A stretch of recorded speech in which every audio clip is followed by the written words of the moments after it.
नमस्कार, जम्मू संवाद में आपका स्वागत है और मैं हूं ललित खजूरिया। प्रेस क्लब जम्मू के चुनावों की गतिविधियां जो हैं वो तेज़ हो गई हैं और ऐलान भी हो चुका है कि 8 तारीख को यानी कि 8 अप्रैल को चुनाव होंगे। लेकिन इन चुनावों को लेकर अब सवाल भी उठने लगे हैं और कई ऐसे मेंबर्स हैं जो आरोप लगा रहे हैं कि ये जो चुनाव हो रहे हैं वो लोकतांत्रिक तरीके से नहीं हो रहे हैं, सिर्फ आंखों में धूल झोंकी जा रही है। क्योंकि जो चुनाव करवा रहे हैं उन्होंने कई ऐसी चीज़ें छुपाई हैं जो मदद कर रही हैं उन्हीं की जिनके मेंबर्स खड़े हुए हैं और एक तरफा जीत मानकर चल रहे हैं कि हाँ, अगर इन्होंने चुनाव करवाने होते तो शायद पारदर्शिता यहाँ पर दिखती, लेकिन ऐसा नहीं है और ये चुनाव इसलिए करवाया जा रहा है ताकि इस पर दोबारा से कब्जा किया जा सके। इसी पर चर्चा करने के लिए हमारे साथ सतीश वर्मा जी हैं, वरिष्ठ पत्रकार हैं और साथ ही साथ कई अंतर्राष्ट्रीय किताबें ये लिख चुके हैं भारत पाकिस्तान के संबंधों पर। तो जाहिर सी बात है इनका अनुभव जो है वो हमें बताएगा कि क्या ये जो चुनाव हैं ये लोकतांत्रिक तरीके से हो रहे हैं या फिर ये चुनाव प्रेस क्लब पर कब्जा करने के लिए करवाए जा रहे हैं। सर, स्वागत आपका। धन्यवाद। सर, पहले बताइए चुनाव होते किस तरह से हैं?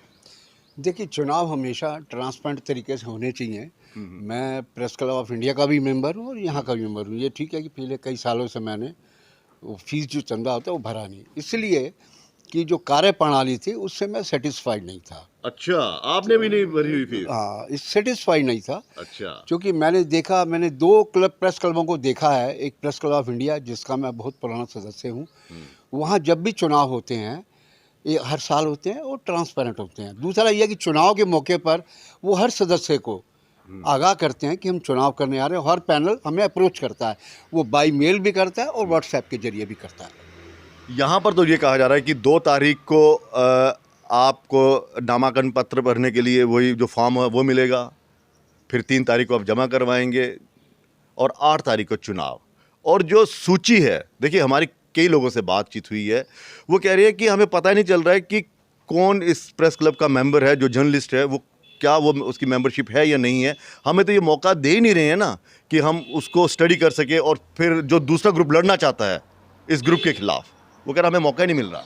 देखिए, मैं कहता हूँ कि ये पर्देदारी आखिर किस लिए है। वो एक शायर का शेर है, साहब चिलमन से लगे बैठे हैं, सामने आते भी नहीं और छुपते भी नहीं। तो ये वो माजरा मुझे दिखाई देता है। चुनाव अगर आपको कराने हैं फिर डर किस चीज़ का है? आप आइए ना, खुल के मैदान में आइए।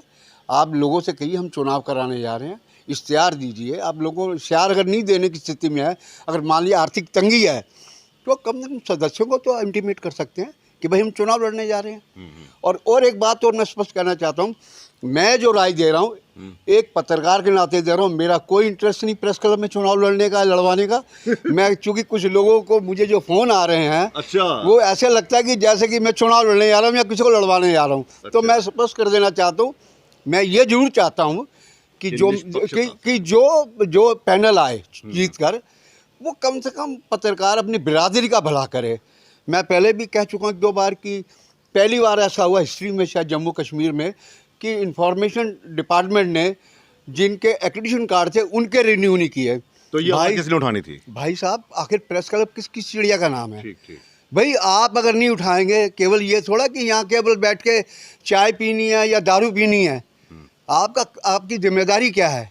अच्छा, इस दौरान कई पत्रकारों के साथ कुछ जासूसी हुई, उसको लेके आप बोलते नहीं। तमाम शिकायतें हमारे तक आई। तो इसलिए मेरा कहना ये है कि चुनाव जो होने चाहिए एक लोकतांत्रिक प्रक्रिया है, ये एक उत्सव है पत्रकारों के लिए भी। लेकिन अगर उसको बिल्कुल आप पारदर्शी तरीके से नहीं बनाएंगे, चुनाव नहीं लड़ेंगे, सवाल तो उठेंगे। सर, सवाल तो उठेंगे, ठीक है। ये जो सूची जारी ना करना और अपनी वेबसाइट से डिलीट कर देना, पुरानी चीज़ें अपडेट नहीं करना, पता ही नहीं चल रहा कौन मेंबर है, ये जो पर्दादारी है जो आपने कहा, ये पर्दादारी किस लिए है? ये पर्दादारी कुछ न कुछ खेल है, कुछ गेम है, मैं समझता हूँ। मैं फिर कह रहा हूँ कि अगर आप बिल्कुल पारदर्शी हैं, आप चुनाव को लेकर पूरी तरह प्रतिबद्ध हैं, ईमानदार हैं, तो आपको फिर किस चीज़ का डर है? आप दीजिए ना, खुल के आइए सामने। और दूसरों को मौका ही नहीं दे रहे। वो चीज़ कह रहा हूँ। तो मिल नहीं ना रहा। फिर इसका मतलब ये है कि जो डेमोक्रेटिक इलेक्शन के नॉर्म्स हैं आप उनको फॉलो नहीं कर रहे। उनको फॉलो तो करना पड़ेगा ना। और दूसरी बात यह है कि हम सबसे बड़ी बात ये कहते हैं, हम एबीसी किसी का नाम नहीं ले रहे, हम कह रहे हैं अगर प्रेस क्लब बना है तो उसका नेतृत्व वैसे सक्षम हाथों में जाना चाहिए, जो व्यक्ति जान पहचान का हो, अच्छी छवि का हो और जो लोगों के काम भी करे। ये नहीं कि मैं मान लीजिए मैं कुछ बन गया और मैंने ईगो पाल लीजिए, मैं तो नवाब बन गया, बादशाह बन गया मुल्क का, वो नहीं चलता लोकतांत्रिक तरीके से। मतलब यहाँ पर वो नहीं चलेगा, बादशाही तानाशाही नहीं चलेगी। बादशाही नहीं चलेगी, बादशाही नहीं चलेगी। अच्छा, दिल्ली में किस तरह से चुनाव होते हैं? दिल्ली की थोड़ी उसकी प्रक्रिया बता दीजिए, दिल्ली में किस तरह से होते हैं? प्रेस क्लब ऑफ इंडिया का जब यहाँ पर जो मेंबर्स को जो आ रहे हैं ना मैसेजेस, वो सिर्फ ये आ रहे हैं कि अपने ड्यूज जो है वो क्लियर कर लें। नहीं, ये तो कहा जाता है। हाँ। देखिए दिल्ली में यहाँ तक सिस्टम है, जिस दिन पोलिंग चल रही होती है उस दिन भी प्रेस क्लब ऑफ इंडिया के बाहर टेबल्स लगाए जाते हैं। वो उस दिन तक लेते हैं पैसा, ताकि क्लियर करिए और जाइए वोट डाल तो दीजिए। यहाँ पर तो 31 मार्च के बाद तो आप अब पैसे दे नहीं सकते किसी को। 31 मार्च आखिरी डेट है, उसके बाद आपकी अगर आप खुद कह रहे हैं कि आपने पैसे जमा नहीं करवाए, हाँ? पहली तारीख को आपको मौका नहीं मिलेगा, आप वोट नहीं डाल तो पाएंगे। मैं ये कह रहा हूँ, अब हो सकता है यहाँ के कोई नॉर्म्स अलग बने हो इनके यहाँ, लेकिन प्रेस क्लब ऑफ इंडिया में चूँकि मैं वोट डालने जाता हूँ, लास्ट डे पे जाता हूँ, छुट्टी का मसला होता है, और पहली बात तो मैं पहले से क्लियर करता हूँ। कभी एक आध बार रह भी गया, सेम डे गया, टेबल लगी पे पैसे क्लियर करे, अंदर जाके वोट डालाया। वहाँ इस तरह का कोई खेल नहीं है। ठीक ठीक। अब ये बिल्कुल, अब ये कह रहे हैं कि चुनाव वक्त पर इसलिए नहीं हुए कि कोरोना काल आ गया।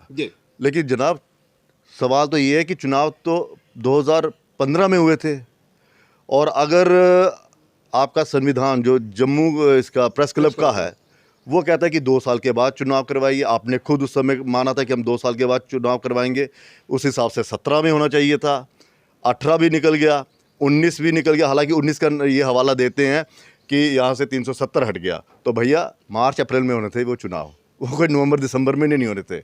यानी कि पिछले 4 साल से नाजायज़ कब्ज़ा किया हुआ है इस पर, और आप दूसरों को मौका नहीं दे रहे हैं। खुद हवाला दे रहे हैं कि इसका कोरोना काल का, कि हम चुनाव नहीं कर, तो ड्यूज़ जो है उन लोगों के पास तो तनख्वाह ही नहीं होंगी, वो भी तो कोरोना काल से गुजरे हैं, उनको कोई अब वो नहीं देंगे एक रास्ता, एक सरल तरीका कि आप इतने पैसे जमा करवाइए थोड़ा। देखिए 15 के चुनाव से पहले भी लोगों के अंदर आक्रोश देखा गया था जब चुनाव नहीं हो पा रहे थे, लेकिन इस बार तो इंतहा हुई है ना। इस बार तो देखिए पहले जो पैनल था फिर भी लोगों की सुन लेता था, इस बार तो ये हुआ कि सब बादशाही पे कायम हो गए। उन्होंने सोचा कि हम निर्वाचित हो गए हैं, हम अपनी मर्जी करेंगे।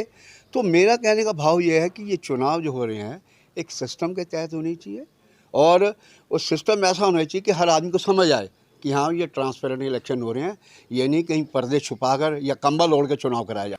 दूसरा ये है कि जो दिल्ली का प्रेस क्लब है, वहाँ पे भी मन चाहे लोगों को कि मेरी आपसे नहीं बनती है, ये आरोप है। कई लोग आरोप लगा रहे हैं कि सपोज मेरी आपकी नहीं बनती है, मैं हुकूमत में हूँ, मैं आपको हटा दूंगा, किसी और को लगा दूंगा।